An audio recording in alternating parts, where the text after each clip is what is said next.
I'm going to change how you see and how you buy items in Albion Online. Understanding item power is a fundamental step towards becoming an efficient and profitable player. On top of that, you will be much better at analyzing other players around you in the mists or other PvP situations.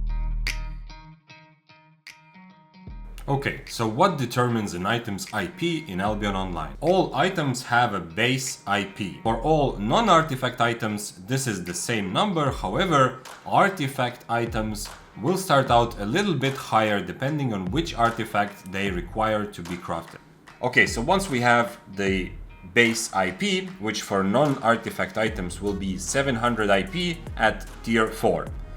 After that, on top of that, for every tier, the item will gain 100 IP. For every enchantment level, the item will also gain 100 IP. And for every step up in quality, the item will gain 20 IP. Except for the last jump from excellent to masterpiece, which will give you plus 40 IP. Now, once you equip an item, its IP will be further modified by your specialization.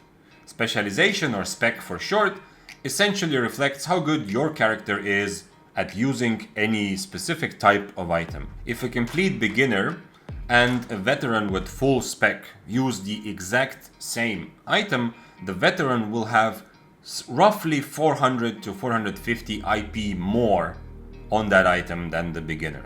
This huge difference is the reason why you will often hear the advice to not go into full loot PvP without any spec and try to farm up at least a little bit of specs on the loadout you're going to use, because otherwise you are simply going to be incredibly inefficient, and in order to achieve the same level of power as somebody with higher spec, you will have to pay a lot more for better items. In the previous example of complete beginner versus full spec veteran, the beginner will probably have to pay somewhere between 50 and 200 times the cost of the items that the veteran will use in order to gain the same amount of IP. Higher tier items will benefit a little bit more from your specialization bonus.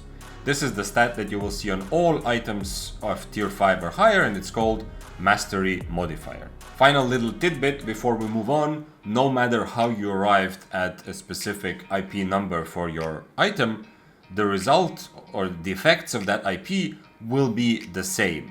Meaning that if, going back to the example, the veteran buys a 4.1 sword and the beginner buys an 8.1 sword, and the result is that they both have 1100 IP, for example, the actual effect of that IP will be the exact same, no matter how they got to that number. Okay, next, the more interesting question for us today, at least for me, is what does IP actually do? The IP of an item scales that item and makes it stronger in two ways. Number one, by scaling the item's stats, and number two, by scaling the spells that the item gives you. So first of all, for stats, all weapons give you damage, obviously, and that damage depends on the IP of the weapon. If you're using a melee weapon, most melee weapons also give you an HP bonus, which once again depends on the IP. Your boots, helmet, and chest piece all give you HP bonuses and energy bonuses, as well as a bit of regeneration, and those depend on the IP of the item. However, the bonus that you get from your chest piece to all of your damage and healing, which is going to be between 0 and 10% for plate armors, between 20 and 30% for leather, and between 40 and 50% for cloth armors, that bonus does not depend on IP. So a tier 4 assassin jacket will give you the same 30% bonus to all your damage as a tier 8 assassin jacket. Finally, the resistances that you get from your chest piece also scale a little bit based on its IP. So in terms of most stats, upgrading your IP is going to make a pretty big difference in how powerful you are, and you will see it most clearly by having a lot more HP as you are using higher tier equipment. Next, the more interesting part is how IP scales the spells that your equipment has. First of all, for all the passive spells, if it is based on a percentage, it will not scale and not change with IP. So if you're using, for example, cooldown reduction passive, then that will remain the exact same no matter what tier your item is. However, the passives that have a flat number will scale a little bit based on IP. Now for the active spells of your items. They will scale very differently. In fact, after this video, I suggest that you go through your favorite items that you use in your loadouts and check out how exactly do your spells scale with higher IP and what kind of changes or what kind of benefits do you get from upgrading your items. As a result of this, different items benefit more from being upgraded than others. So as an example, if you're using the one-handed fire staff, then whenever you upgrade your weapon's IP, your E starts doing more damage. As opposed to the wildfire staff, which also does gain damage on its E, but the big part of the weapon, which is the 12% pure damage on enemies max HP, will not change regardless of how much you upgrade the IP. Let's quickly do another one. What do you think? Which one scales better, the one-handed battle axe or the bear paws? The answer is the battle axe. All of what the battle axe does with its E will get better with higher IP. You will do more damage and heal yourself more. However, for the bear paws, a big part of the E is the mobility that it provides, and this aspect of the spell will never change. You will still have the same cooldown, the same cost range, but you will do a bit more damage, but overall it will scale slightly worse with IP than the one-handed battle axe. Now let's look at an interesting example of how different spells can scale in the comparison of Mage Cowl versus Fiend Cowl. If you upgrade your Mage Cowl from tier 4 to tier 8, your Fire Breath, the active ability on the Mage Cowl, will do roughly 45% more damage than it did before, which is of course a huge increase in damage from that item. However, if your build instead uses a Fiend Cowl and you make the same kind of upgrade from tier 4 to tier 8, then your spell will not change.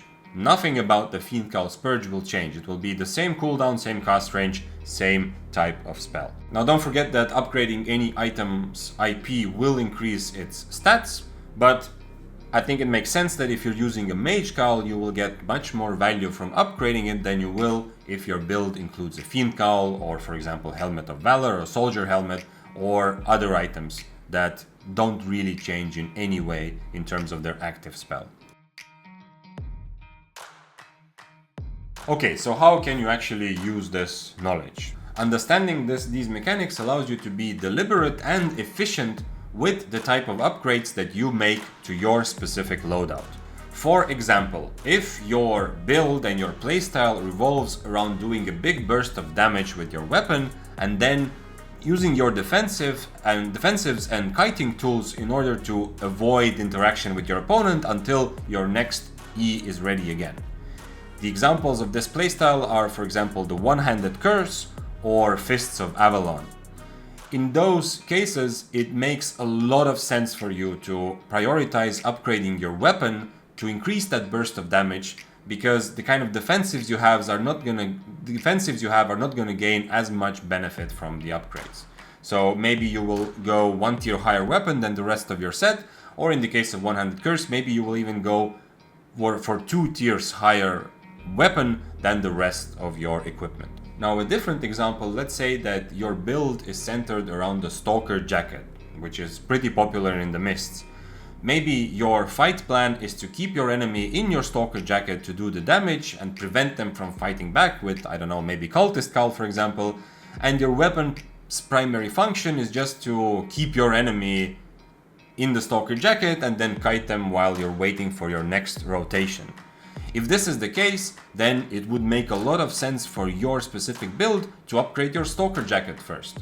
Maybe you will even upgrade your Stalker Jacket to tier 8 for example, and the rest of your build will be tier 6 with maybe a tier 7 weapon. I hope this is beginning to make sense. You can check out your specific build and try to understand which of the upgrades make more sense to you. And before you go and 5-head your set into a terrible build, just don't forget that in terms of stats, upgrading your weapon and your chest piece is still going to provide immense value and make you considerably stronger. So even if you really like how your mage cowl is scaling with IP, don't neglect your weapon and your chest piece. I take another example from the build I'm wearing right now. I could go and upgrade my Stalker Hood, pay maybe about 300,000 in order to gain 50 HP. On the other hand, I could also find it to be more efficient to upgrade my healing potions or my food to gain a bigger HP advantage by perhaps paying less in the long run. These are all the kind of decisions that you can make if you are conscious of what exactly IP gives you for the specific items that you have chosen. This is relevant when you are trying to be financially efficient with your builds and trying to make more money long term in the mists or in other types of PvP. However, the next thing we'll talk about will be relevant to everyone, even if you are not trying to make the max efficiency financial decisions, but are just trying to have more fun in the game and specifically in the mists. The first thing most of us look at when we inspect a player is the average IP. The average IP in and of itself does not really do anything. It is simply a number which, well, is the average of the 6 item slots that you are wearing. Your weapon, your offhand, your chest armor, your head slot, your boots and your cape. Note that your bag and your mount do not count towards average IP. And if you are wearing a double-handed weapon, then it will count as twice instead of your main hand weapon and offhand. Why is this important? Because most players, even though as you gain more experience you start paying more attention to the actual specifics of the build, but most players still intuitively, when they inspect somebody else in the mists, first thing they will think about is, okay, what is that person's average IP? I need to decide if I want to fight this or if I need to run away or do something else. And so the kind of people that you will get into fights with in the mists will depend a lot on your average IP. Because if you raise your average IP by 100, then a lot of people who previously would have been happy to fight you will now decide to stay away. And as a result of this, it should make sense that you don't want to inflate your average IP without really getting enough of a benefit for that increase. And this is where one of the biggest mistakes I see beginner players make in the mists comes in, and that is upgrading wrong capes. There are certain capes in Albion Online which scale well, because their special ability does damage, and the higher level the cape, the more damage it will do.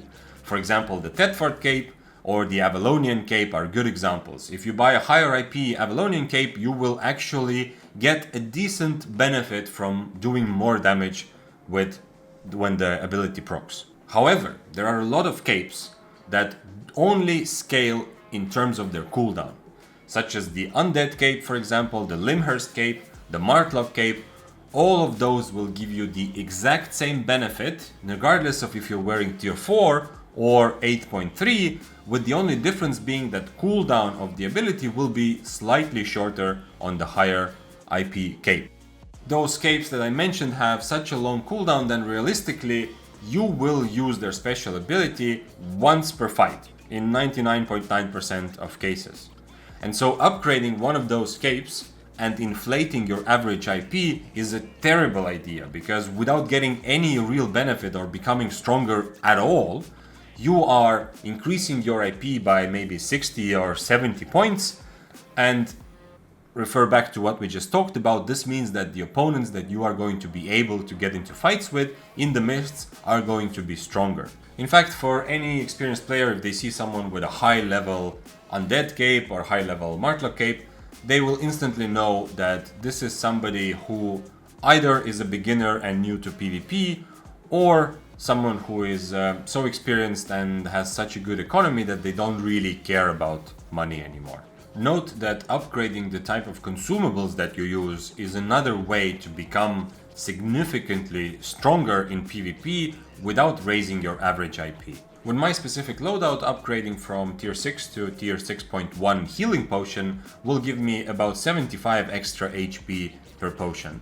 Which means that if I get into a fight and I manage to use 2 potions during this fight, that's 150 extra HP from upgrading my potion without inflating my average IP. If you remember to the example I brought earlier, this would be 3 times more HP than I would get from upgrading my Stalker hood and raising my average IP.